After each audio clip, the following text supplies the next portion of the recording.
అత్తమామలను తల్లిదండ్రులుగా భావించి వాళ్ళ ఆదరాభిమానాలు పొంది ఆనందంగా ఇంటిని చక్కదిద్దుకో అంటూ తన కుమార్తెకు అప్పగింతల సమయంలో మంచి బుద్ధులు చెప్పి భారమైన హృదయంతో ఆమెను భర్తతో అత్తవారింటికి సాగనంపాడు ధర్మవ్యాధుడు. కొండదేవత నా బిడ్డను చల్లగా చూస్తుంది, ఏ కొరత రానివ్వదు అనుకుంటూ తృప్తిగా నిట్టూర్చాడు. తండ్రిగా తన బాధ్యత తీరిపోయింది, ఇక ప్రశాంతంగా భగవద్ధ్యానంలో కాలం గడపవచ్చును అనుకున్నాడు. అట్లా అనుకుంటూ కన్నులరమూడ్చిన ధర్మవ్యాధుని మనోనేత్రం ముందర స్పష్టంగా కానవచ్చిందొక దివ్య తేజం.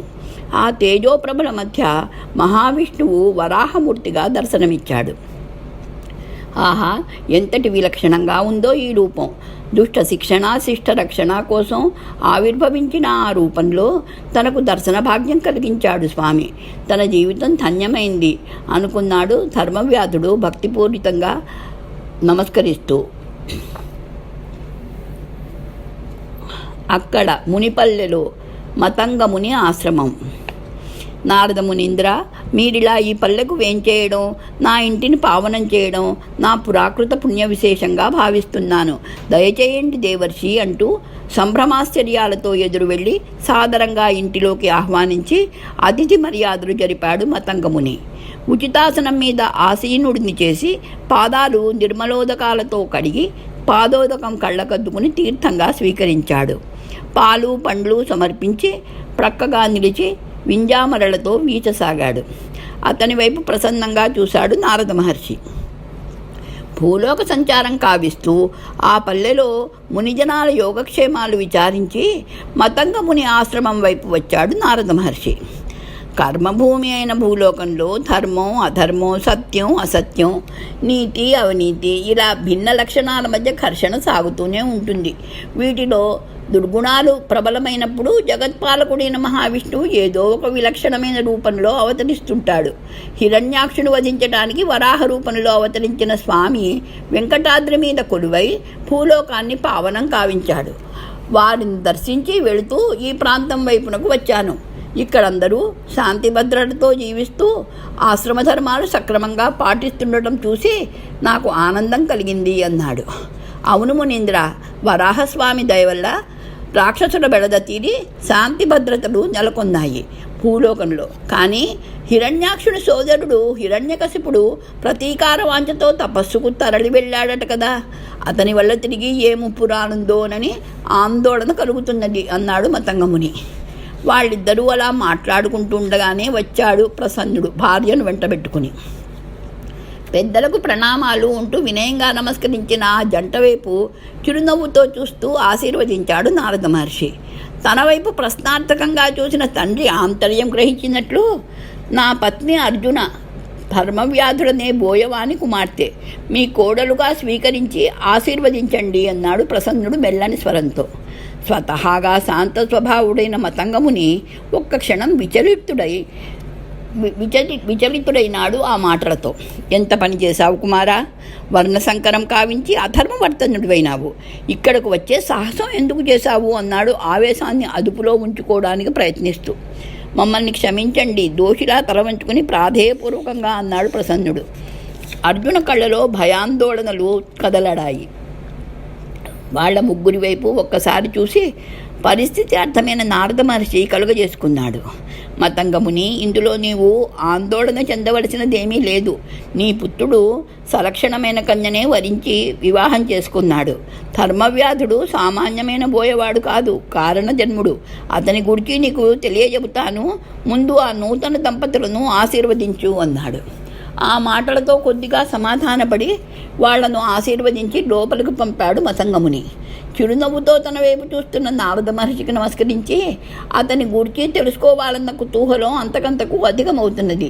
మీరు త్రికాలవేదులు, ఆ ధర్మవ్యాధుని వృత్తాంతమేమిటో తెలియజేయండి దేవర్షి అని వేడుకున్నాడు. అలాగే చెబుతాను విను అంటూ చెప్పసాగాడు నారద మహర్షి. పూర్వం ఈ దేశాన్ని వసురాజనే విష్ణు భక్తుడు పాలించేవాడు. ద్వాదశీ వ్రతాన్ని నియమనిష్టలతో ఆచరించేవాడు. ధర్మంగా పరిపాలించే ఆ రాజు ఒకనాడు వేటకు వెళ్ళి మృగరూపంలో సంచరిస్తున్న ఒక ఋషిపై బాణం వదిలి ఆ ఋషి మరణానికి కారణమైనాడు. తెలియక చేసిన బ్రహ్మహత్యా పాతకం తనకు సంక్రమించినందుకు ఆవేదన చెందాడు వసురాజు.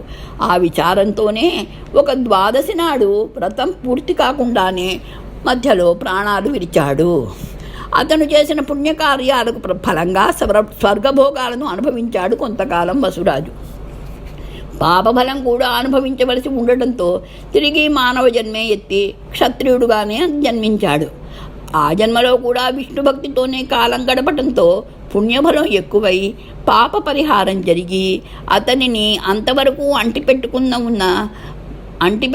ఉన్న బ్రహ్మహత్యా పాతకం వెలికి వచ్చి వేసింది.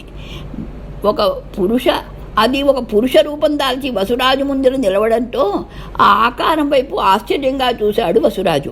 రాజా, ఇంతకాలం నీడలా నిన్ను ఆశ్రయించుకుని ఉన్నాను కానీ నీవు చేసిన పుణ్యఫలం అధికంగా ఉండటంతో ఈ జన్మలోనూ నీవు నీ సంచిత పాపకర్మ అంటే క్రితం జన్మలో చేసిన పాపఫలం అనుభవించడానికి అవకాశం రాకముందే ద్వాదశి వ్రత ప్రభావం చేత పాపఫలాన్నైన నేను వెలికి రాక తప్పలేదు. రాజా, నాకు నీవు చేసిన పుణ్యకార్యాల వల్ల నిన్ను పోలిన మానవ రూపు లభించింది. నీకు నా కృతజ్ఞతలు. ఇకపై నన్నేం చేయమంటావో సెలవియ్యి అన్నాడు ఆ పురుషుడు. ధర్మబుద్ధితో జీవించు, మరుజన్మలో విష్ణుభక్తితో జీవించి మోక్షాన్ని పొందగలవని ఆశీర్వదిస్తున్నాను అని చెప్పి పాపముక్తుడైన వసురాజు కాలం తీరడంతో వైకుంఠ ప్రాప్తి పొందాడు. వసురాజు చెప్పినట్లుగానే పాపపురుషుడు కూడా ఒక బోయకులంలో జన్మించాడు మరుజన్మలో. అతనే ఈ ధర్మవ్యాధుడు. కులవృత్తిని స్వీకరించి వేటాడి జీవించిన అతని మనస్సు మాత్రం నిరంతరం విష్ణుధ్యానంలో మగ్నమై ఉండడానికి వసురాజుతో కలిగిన సాన్నిహిత్యమే కారణం. జన్మతః బోయవాడైనా ఉత్తమ కులాల వారితో సమానమైనది అతని మనఃప్రవృత్తి. అందుచేత మతంగముని, అతను నీచ కులస్థుడన్న భావన నీ హృదయంలో నుండి తొలగించు. ఏ కులంలో జన్మించాడన్నది ప్రధానం కాదు, మనిషి ప్రవృత్తి స్వభావమే ఎన్నదగినవి. అన్నీ తెలిసిన నీకు ఇంతకంటే చెప్పనవసరం లేదనుకుంటాను అంటూ హితోపదేశం చేశాడు నారద మహర్షి. పుణ్య పాప కర్మల ఫలాల గురించి తెలియజెప్పి నాకు జ్ఞానోపదేశం చేసిన మీకు కృతజ్ఞుడిని. ఆ ధర్మవ్యాధుడిని కలుసుకోవాలన్న ఉత్సుకత కలుగుతున్నది అన్నాడు మతంగముని. ఆ కోరిక త్వరలోనే తీరుతుందిలే, వేచి ఉండు. నారాయణ నారాయణ అంటూ చిరునవ్వుతో మతంగముని వైపు చూసి వెళ్ళడానికి లేచాడు నారద మహర్షి. మతంగముని భార్య సుమతికి మాత్రం ప్రసన్నుడు తమకు చెప్పకుండా వివాహం చేసుకుని రావడం ఎంత మాత్రం నచ్చలేదు. పైగా కోడలు బోయ కులస్థురాలవడం మరింత విచార కారణమైంది. అందుకే సమయం దొరికినప్పుడల్లా అర్జున మనసు సూటిపోటి మాటలతో నొప్పించడం ఆమెకు అలవాటైంది. ఒకరోజు బయట నిలిచి పావురాల జంట వైపు తదేకంగా చూస్తున్నది అర్జున. ఏమిటలా చూస్తున్నావు? వాటిని చంపి తినాలనుకుంటున్నావా? అవునులే, నిర్దయగా జంతువుల గొంతు కోసేవాడి కూతురివి కదా, అట్లాగే అనిపిస్తుంది. కానీ మేము శాకాహారులమన్న విషయం మర్చిపోకు అన్నది వ్యంగ్యం మేళవించిన స్వరంతో సుమతి. మౌనమేవ కలహం నాస్తి తండ్రి హితోక్తి గుర్తుకు రావడంతో ఏ జవాబు చెప్పకుండా ఉండిపోయింది అర్జున. కానీ అప్పుడే ఆమెను చూడటానికి వచ్చిన ధర్మవ్యాధుడు ఆమె మాటలు విని కలగజేసుకున్నాడు. తల్లి, నేను జంతువుల గొంతు కోసేవాడినే కాదనను. మీరు హింస లేకుండా ఆహారం పెట్టండి, నాకు తినాలని ఉన్నది అన్నాడు. విసురుగా లోపలకు వెళుతున్న అత్తను అనుసరించింది అర్జున. కొద్దిసేపట్లో బయటకు వెళ్ళిన మతంగముని రావడంతో ఇద్దరికీ భోజనాలు వడ్డించింది అర్జున. శాకపాకాలతో కూడిన వరి అన్నం వైపు పరీక్షగా చూసి హరిహరి, ఇంతటి జీవహింస అంటూ కళ్ళు మూసుకుని దిగ్గున లేచాడు ధర్మవ్యాధుడు. అతని పంక్తిన కాకుండా దూరంగా కూర్చుని ఉన్నాడు మతంగముని. అతను ఆ విధంగా అనడంతో తెల్లబోయాడు. జీవహింస ఏమిటి, ఎక్కడ జరిగింది? ఆశ్చర్యంగా చూస్తూ అడిగాడు. ధర్మవ్యాధుడలా తమ ఇంటికి రావడం కలుగజేసిన ఆనందం ఈ వింత ప్రవర్తన వల్ల మాయమైంది. అనవసరంగా తమను తప్పుబట్టినట్లు భావించాడు. అందుకే తీక్ష్ణంగా చూస్తూ జవాబు చెప్పలేమిటి అంటూ రెట్టించాడు.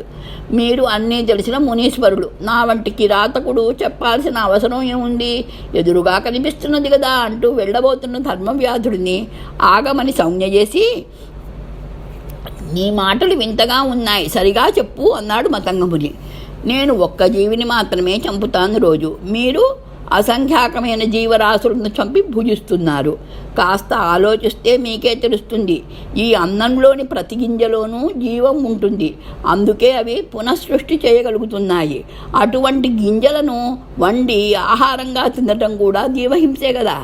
ఆ ఆహారం కూడా మీరు దేవయజ్ఞం అనగా నైవేద్యానికి, మనుష్య యజ్ఞం అంటే అతిథుల కోసం నిర్వర్తించకుండానే కేవలం మీ కుటుంబ ఆకలి తీరడానికి ఉపయోగిస్తున్నారు. అందువల్ల పాపభారం మరింత ఎక్కువవుతుంది. గ్రహించండి, నా మాటలో సత్యం ఉందో లేదో మీరే నిర్ణయించండి అన్నాడు ధర్మవ్యాధుడు గంభీరంగా చూస్తూ. అర్థవంతమైన అతని తర్కంలో సత్యం ఉందని ఒప్పుకోక తప్పలేదు మతంగమునికి. నీ గూర్చి విన్నదానికన్నా ఎంతో విశిష్టమైనది నీ వ్యక్తిత్వమని అర్థమైంది. మీ వృత్తిని విమర్శించడం సబబు కాదని నా భార్యకు తెలిసేలా చేసినందుకు సంతోషిస్తున్నాను అంటూ అభినందించాడు. భర్త మందలించడంతో సుమతి తన తప్పు గ్రహించి అర్జునను దాని తర్వాత కించపరచటం మానేసి వాత్సల్యానురాగాలతో చూడసాగింది. శౌనకాది మునులారా, ధర్మవ్యాసుని వృత్తాంతం ద్వారా మానవులకు ఎన్నో విలువైన నీతిదాయకమైన విషయాలను తెలియజెప్పారు వ్యాసమహర్షి. వారి ఆశయం అదే కదా, వర్ణాశ్రమ ధర్మాలను గౌరవించాలి. అలా ఎవరి వృత్తి వారు ఆదరించాలి, ఆచరించాలి. న్యూనతపరచకూడదు. తెలిసి చేసినా తెలియక చేసినా పాపపుణ్య కర్మల ఫలాలు ఆ జన్మలో కాక మరో జన్మలోనైనా అనుభవానికి వస్తాయన్న కర్మ సిద్ధాంతాన్ని సామాన్యులకు కూడా అర్థమయ్యేలా తెలియజెప్పారు. పుణ్యాత్ముని వల్ల అతని నంటిపెట్టుకున్న పాపం పరిహారం కావడమే కాక ఆ పాపఫలం కూడా పుణ్యాత్మునిగా మారడానికి అవకాశం ఉంటుందని గ్రహించాలి. అదేవిధంగా పాపి నంటి పెట్టుకుని ఉండే స్వల్ప పుణ్యమైన పాపభారం ఎక్కువైతే ఆ జన్మలో అనుభవానికి రాకపోవచ్చును. మీ వివేకవంతులు ధర్మశాస్త్రాలను క్షుణ్ణంగా ఎరిగిన వారిని కూడా తికమక పెట్టే పాప పుణ్య కర్మఫల వివేచన ఈ ఉదంతం ద్వారా విశదమైపోతున్నది. ఇక పుట్టిన ప్రతి జీవి కర్మఫలాన్ని పొందడానికి మరణానంతరం చేరుకునే యమపురిలోకి సజీవంగా ప్రవేశించిన నచికేతుడనే బాలుడి వృత్తాంతం వరాహపురాణంలో ఎంతో వివరంగా తెలుపబడింది. ఆ ఉదంతం తెలియజెబుతాను వినండి అంటూ చెప్పటం కొనసాగించాడు సూత మహర్షి. నచికేతుని వృత్తాంతము. అది ఉద్దాలక మహర్షి ఆశ్రమ ప్రాంతం. అక్కడంతా భక్తిభరిత వాతావరణం నెలకొని ఉంది. లోక కళ్యాణార్థం విశ్వజితమనే మహాయజ్ఞాన్ని నిర్వహిస్తున్నాడు ఉద్దాలక మహర్షి. గౌతమ మహర్షి వంశస్థుడైన ఉద్దాలకుడు కావిస్తున్న ఆ యజ్ఞంలో పాల్గొనడానికి ఎందరెందరో మునిపుంగవులు దూర ప్రాంతాల నుండి కూడా తరలివచ్చారు. యజ్ఞం నిర్విఘ్నంగా సమాప్తమైంది. ఉద్దాలకుడు విచ్చేసిన మునిగణాలకు, యాగంలో పాల్గొన్న వారికి పూరి దక్షిణలు సమర్పిస్తున్నాడు. గోవులను కూడా దానంగా అర్పిస్తున్నాడు. ఆయన దానాలు చేస్తుంటే పక్కనే నిల్చుని ఆసక్తిగా చూస్తున్నాడు పుత్రుడు నచికేతుడు. 8 ఏళ్ల ఆ బాలుడికి ఉపనయన సంస్కారం జరిగింది. తండ్రి చెప్పినట్లే సంధ్యావందనం, గాయత్రీ జపం నియమంగా రోజు కావిస్తుంటాడు. నారాయణం మహాజ్ఞేయం విశ్వాత్మానం పరాయణం, నారాయణ పరో జ్యోతిరాత్మా నారాయణ పరా అంటూ స్ఫుటంగా మంత్రోచ్చాటన కావించే నచికేతుడు మునిగణాల ప్రశంసలకు పాత్రుడైనాడు. యజ్ఞం ఆరంభం నుండి పరిసమాప్తమయ్యే వరకు ఏకాగ్రతతో చూస్తూ గడిపిన నచికేతుడికి తండ్రి చేస్తున్న దక్షిణ సమర్పణలో ఏదో లోపం ఉన్నట్లు తోచింది. అందుకు కారణం ఉద్దాలకుడు దానం చేస్తున్న గోవులు వట్టిపోయి వయసు మళ్ళినవై ఉండడమే. తండ్రి ఆ విషయం గమనించారో లేదో, పాలివ్వని ఆ గోవుల వల్ల దానం తీసుకున్న వారికి ప్రయోజనం ఏముంటుంది? వాటికి బదులు ఒకరికైనా తనను దక్షిణగా ఇస్తే సేవలు చేస్తూ సహాయపడగలను అన్న ఆలోచన తోచింది ఆ పసి హృదయానికి. వెంటనే ఉత్సాహంగా తండ్రి చేయబట్టుకుని, నాన్నగారు నన్ను కూడా ఎవరికైనా దక్షిణగా సమర్పించండి అన్నాడు. ఒకసారి కొడుకు వైపు నవ్వుతూ చూసి తన పనిలో నిమగ్నుడైనాడు ఉద్దాలకుడు ఏ జవాబు చెప్పకుండా. పసివాడు అమాయకతతో అర్థం లేకుండా అడిగినట్లు తోచడంతో కాసేపుండి మరో 2 సార్లు అదేవిధంగా అడగడం చూసి మందలిస్తున్నట్లుగా, నన్ను ఊరికే విసిగించకు, అటు వెళ్ళి ఆ సంభారాలను సవరించు అంటూ పని పురమాయించాడు. క్షణంలో ఆ పని ముగించి వచ్చి, ముసలి ఆవుకు బదులు నన్నెవరికైనా దక్షిణగా ఇవ్వండి అంటూ మెల్లగా అడిగాడు నచికేతుడు. ఆ మాటలతో చిరాకు కోపం ముంచుకు వచ్చాయి ఉద్దాలకునిలో. పదే పదే ఎందుకట్లా అంటున్నావు? నిన్ను మృత్యుదేవతకు దక్షిణగా సమర్పిస్తున్నాను, వెళ్ళు అనేశాడు అనాలోచితంగానే. అంతలో ఎవరో పిలవడంతో